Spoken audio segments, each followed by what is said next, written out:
Class 4 এর English for today এই বইটি থেকে পড়া হচ্ছে ইউনিট 40 বা 40 নম্বর অধ্যায়। অধ্যায়ের শিরোনাম হলো এ গার্মেন্ট ওয়ার্কার্স ডে, অর্থাৎ একজন গার্মেন্টস কর্মী, একজন পোশাক কর্মীর জীবন কেমন, দৈনন্দিন জীবন কেমন, একদিন কেমন সেই সম্পর্কে বর্ণনা।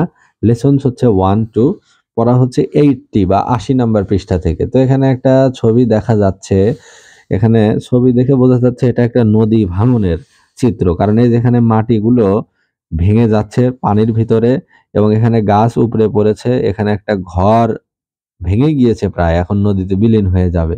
এখানে একটা মেয়ে এবং সম্ভবত এটা তার বাবা, ইনি হয়তো কৃষক, কারণ একটা গেঞ্জি পরা, তার কাঁধে হচ্ছে একটা গামছা, তিনি পরনে লুঙ্গি, তিনি হয়তো অসহায়ভাবে এগুলো দেখছেন, তারা মন মরা বা ভীষণ্ণ, যে নদীর যে তাণ্ডব, নদী ভাঙনের যে উম, যে দৃশ্য, হৃদয় বিদারক দৃশ্য, সেটা দেখে হয়তো তারা আফসোস করছে বা বিলাপ করছে। তো এখানে বলা হচ্ছে Reshma is a garment worker in Dhaka, অর্থাৎ রেশমা ঢাকার একজন পোশাক কর্মী। শি ইজ 18 ইয়ার্স ওল্ড, তার বয়স 18 বছর।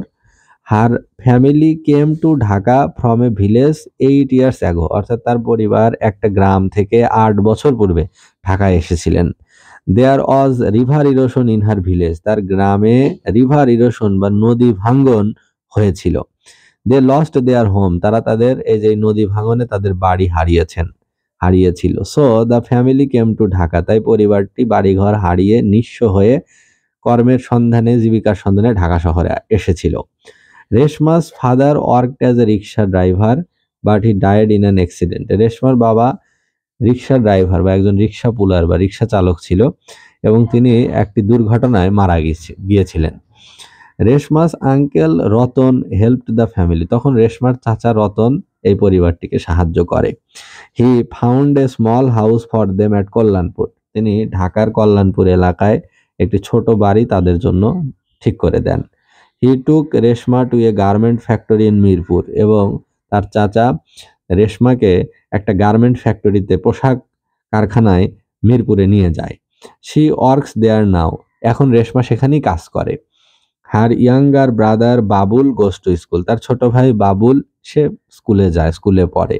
হি ইজ ইন ক্লাস 5, সে পঞ্চম শ্রেণীতে পড়ে বা 5-এ পড়ে। হার mother teaches nakshi kanthas at home and sells them, এবং তার মা, রেশমার মা এবং বাবুলের মা কি করে, বাড়িতেই থাকে এবং বাড়িতে নকশি কাঁথা সেলাই করে। যে স্টিচেস, STITCHES, স্টিচেস মানে সেলাই করা, নকশি কাঁথা সেলাই করে বাড়িতে এবং সেগুলো বিক্রি করে। The garment factory is 2 kilometres from Reshma's house, অর্থাৎ গার্মেন্ট ফ্যাক্টরিটি রেশমার বাড়ি থেকে 2 কিলোমিটার দূরে অবস্থিত।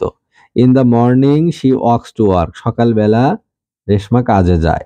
সাম of her friends go by bus, তার কিছু সহকর্মীরা, বন্ধুরা, তারা বাসে করে যায়।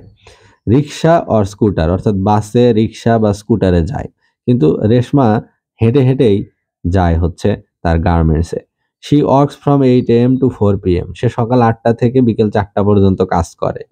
Reshma likes to go to the cinema but she doesn't have much free time or money for this, Reshma cinema দেখতে পছন্দ করে, অর্থাৎ সিনেমা হলে গিয়ে সিনেমা দেখতে পছন্দ করে, কিন্তু তার খুব একটা ফাঁকা সময়, অবসর সময় থাকে না সিনেমা দেখার।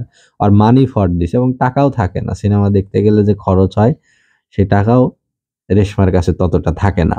She often works extra hours until 6 PM, মানে সে প্রায়ই এক্সট্রা টাইম, ওভার ডিউটি করে এবং সেটা চলে সন্ধ্যা 6টা পর্যন্ত। 4টা পর্যন্ত তার অফিসিয়াল ডিউটি, আর 2 ঘন্টা সে এক্সট্রা কাজ করে বেশি পয়সা পাওয়ার জন্য। So that she can make more money, যাতে করে সে বেশি টাকা করতে পারে, বেশি টাকা উপার্জন করতে পারে, এই জন্য সে 2 ঘন্টা এক্সট্রা কাজ করে, ওভার ডিউটি করে, ওভার ওয়ার্ক করে। Her family needs this money for food and other things, তার পরিবারের এই টাকাটা প্রয়োজন খাবারের জন্য এবং অন্যান্য প্রয়োজনীয় জিনিসপত্রর পিছনে খরচ করার জন্য, সেই জন্য রেশমাকে 2 ঘন্টা এক্সট্রা কাজ করতে হয়। তো এখানে আমরা যে প্যাসেজটা দেখলাম, যে এটা হলো রেশমার গল্প, যে রেশমা আসলে হচ্ছে একটা গার্মেন্ট ওয়ার্কার বর্তমানে ঢাকা শহরে, এবং তার বয়স 18 বছর, এবং তার পরিবার 8 বছর আগে কোন একটা গ্রাম থেকে ঢাকা শহরে এসেছিল, এবং তার গ্রামে ছিল রিভার ইরোশন বা নদী ভাঙ্গন, এবং নদী ভাঙ্গনে তাদের বাড়ি মানে বিলীন হয়ে যায়, they lost their home, so the family shifted here in Dhaka. তাই পুরো পরিবারটি ঢাকায় চলে আসে। His father worked as a rickshaw puller বা রিক্সা ড্রাইভার হিসেবে কাজ করতো, but he died in an accident. কিন্তু একটা দুর্ঘটনায় তার বাবা মারা যায়। Then Reshma's uncle Ratan took her to a garment in Mirpur. মিরপুরে একটা গার্মেন্টে নিয়ে যায় এবং তিনি তার চাচা কল্যাণপুরে তাদের জন্য একটি বাড়ি ঠিক করে দেন। অর্থাৎ he found a small house for them at Kalyanpur. তারপরে মিরপুরে সে কাজ করা শুরু করে এবং তখন থেকে সেখানেই কাজ করছে। এবং রেশমার ছোট ভাই Babul goes to school, he is in class 5। Babul পড়ে 5ম শ্রেণীতে। বাবুল স্কুলে যায়, সে কোনো কাজ করে না। বাট হার মাদার স্টিচেস নকশি কাঁথা at home and sells them. বাড়িতে বসেই তার মা নকশি কাঁথা সেলাই করে এবং সেগুলো বিক্রি করে। আর গার্মেন্ট ফ্যাক্টরিটি রেশমাদের বাড়ি থেকে 2 কিলোমিটার দূরে অবস্থিত।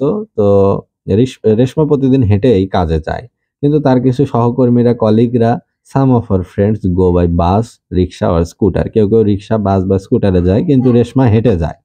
টাকাটা সে সেভ করে এবং she works there from 8 AM to 4 PM। সকাল 8টা থেকে 4টা পর্যন্ত কাজ করে।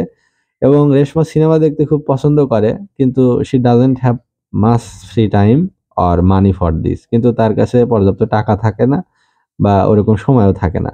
She often works extra hours until 6 PM। অর্থাৎ সে 6টা পর্যন্ত বেশিরভাগ সময় 2 ঘন্টা, 4টা থেকে 6টা 2 ঘন্টা এক্সট্রা আওয়ার করে, যাতে সে so that she can make more money, যাতে করে সে বেশি বেশি টাকা উপার্জন করতে পারে।